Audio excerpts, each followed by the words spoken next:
शहीदों की चिताओं पर लगेंगे हर वर्ष मेले, वतन पे मरने वालों का बाकी निशान होगा। नमस्कार, मैं हूं रामधारी। आज एक ऐसे स्वतंत्रता संग्राम सेनानी की कहानी सुनाने आया हूं जिसको सुनकर आपके आंखों में आंसू आ जाएंगे, जिनके बलिदान के बाद उनके परिवार को इतना प्रताड़ित किया गया, घर को जला दिया गया। उनकी बहन, एक छोटी बहन थी ब्रह्मा देवी, वो आत्महत्या कर लेती हैं। उनका एक छोटा भाई रमेश, जो तपेदिक रोग से ग्रसित होने के बाद परिवार इलाज के अभाव में वो मृत्यु हो जाती है। वहीं पिता के अंतिम संस्कार के लिए पैसे नहीं होते हैं तो माँ परेशान होती है, और क्रांतिकारियों को पता चलता है तो वो उनके अंतिम संस्कार के लिए लोग आते हैं। ऐसे क्रांतिकारी का नाम राम प्रसाद बिस्मिल, जिनकी गोरखपुर जेल में फांसी दी गई। ऐसे महान स्वतंत्रता संग्राम सेनानी जिनकी कहानी उनके माँ से शुरू होती है। उनकी माँ ने इतना मजबूत बनाया उनको, इतना कठोर बनाया उनको, इतना लड़ने लायक बनाया उनको कि वह जो है इस स्वतंत्रता संग्राम में कूदे और देश के लिए बलिदान हो गए।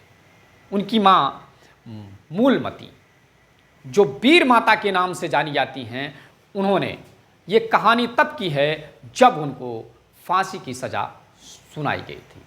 अंग्रेज़ों ने जब फांसी की सज़ा सुनाई और ये राम प्रसाद बिस्मिल को पता चलती है, तो राम प्रसाद बिस्मिल माँ के कंधे पर सर रखकर रोने लगते, और फिर माँ का वो वीरता वाला चेहरा, वो भगत देश के प्रति भक्ति का जो प्रेम, अपार प्रेम, वो उमड़ के आता है। और माँ कहती है कि राम प्रसाद, ये जो है वीरों का चेहरा नहीं है, ऐसे वीर रोया नहीं करते, और आप मेरे बेटे, आप शायद मेरी कोख से आप जन्म नहीं लेते तो और अच्छा था, क्योंकि ऐसे रोना नहीं चाहिए। फिर राम प्रसाद बिस्मिल अपने आप को मजबूत करते हैं और फांसी के तख्ते पर पहुंचते हैं, और वो, जैसा कि हमने बताया, उनको गोरखपुर जेल में फांसी दे दी जाती है।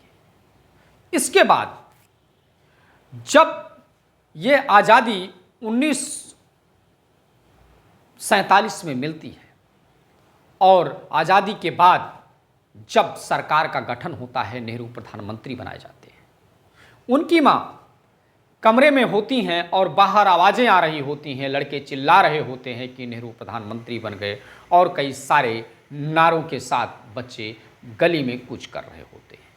तब माँ दरवाज़ा खोलती है और माँ बाहर आके देखती हैं, तो लोगों ने कहा कि देश आज़ाद हो गया, और माँ खुशी से झूम उठती हैं और इतना खुश होती हैं कि उन्होंने बच्चों से कहा कि बच्चे, राम प्रसाद बिस्मिल की भी जय बोलते हुए जाओ, राम प्रसाद बिस्मिल की भी जय करो, जयकारे गूंजे।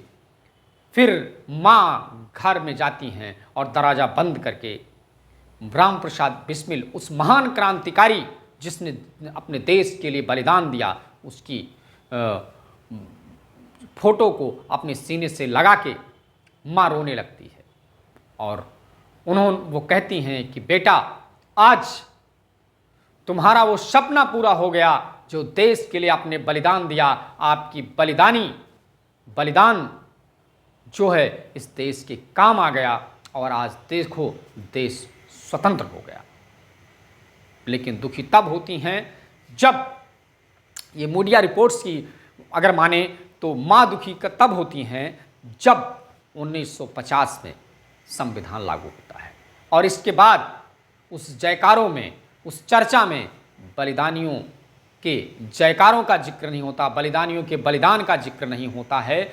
तब माँ दुखी हो जाती हैं और उस पल को याद करती हैं जब राम प्रसाद बिस्मिल फांसी के तख्ते पर जा रहे थे, और वो जो दृश्य था, माँ को जिस तरीके से लिपट के रोना और माँ से जिस तरीके से कहना, फिर उस दौरान माँ ने राम प्रसाद बिस्मिल का अपनी जो वो आत्मकथा लिख रहे थे, वो पूरा ना होने पर अपने सहयोगी साथियों को उन्होंने वो कुर्ते से चिट्ठी निकाल कर देना, इन सारी घटनाओं को देखते हुए माँ रोती हैं और परेशान होती हैं। उनका ये रहता है कि देश के बलिदानी, देश के स्वतंत्रता संग्राम सेनानियों का जिक्र और उनका याद होना बहुत ज़रूरी है, उनको याद करना चाहिए। और आप सोच सकते हैं कि जिस माँ ने इतना खुददार और इतना ईमानदार, जैसे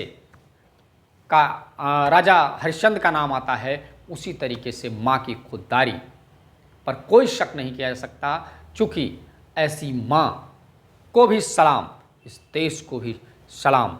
जय हिंद, जय भारत। ये स्टोरी, ये कहानी आपको कैसी लगी कमेंट करके ज़रूर बताइए। और देश के बलिदानी और देश के स्वतंत्रता सेनानियों का इज्जत मान सम्मान हमेशा करते रहिए, चूँकि उनकी वजह से आज हम खुली हवा में सांस ले पा रहे हैं।